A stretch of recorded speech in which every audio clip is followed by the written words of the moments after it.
ধসে পড়েছে ছাদের পলেস্তারা, দেয়াল ও বিমে দেখা দিয়েছে ফাটল। এরই মধ্যে চলছে কোমলমতি শিক্ষার্থীদের পাঠদান। এ চিত্র কুড়িগ্রাম সদর উপজেলার হলখানা ইউনিয়নের সুভারকুটি সরকারি প্রাথমিক বিদ্যালয়ের। ঝুঁকিপূর্ণ ভবনে যে কোনো সময় ঘটতে পারে বড় ধরনের দুর্ঘটনা।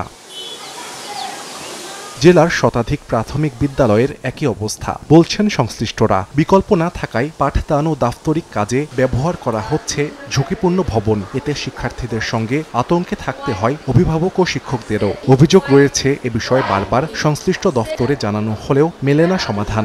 স্কুলে আসতে ভয় পাই। আমাদের স্কুলের অবস্থা খুবই খারাপ। জীবনের ঝুঁকি নিয়ে ক্লাস করতেছি, কারণ আমাদের স্কুল অনেক ভাঙাচোরা। বৃষ্টির দিনে আমাদের ভয় লাগে স্কুলে আসতে। হাত ভাঙা আমার খুব টেনশন লাগে। যখন একটা ভালো হবে তখন তো সবাই নিশ্চিন্তে থাকবে আর পাইবে। ভিজিট হয়েছে, অনেক রিপোর্ট হয়েছে, কিন্তু সুফল কিছুই আমরা পাচ্ছি না। নিজেরাও ভয় পাই ক্লাস করতে, আবার বাচ্চাদের জন্য তো আরো বেশি।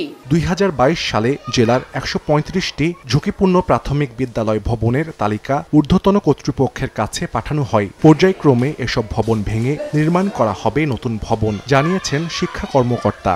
অনেকগুলোর কাজ চলমান, বাকিগুলোর কাজ খুব শীঘ্রই PDP 5-এর আওতাভুক্ত হবে এবং সেগুলোর কাজ খুব তাড়াতাড়ি শেষ হবে। কুড়িগ্রামে 9 উপজেলায় সরকারি প্রাথমিক বিদ্যালয় রয়েছে 1240টি। সময় সংবাদ, কুড়িগ্রাম।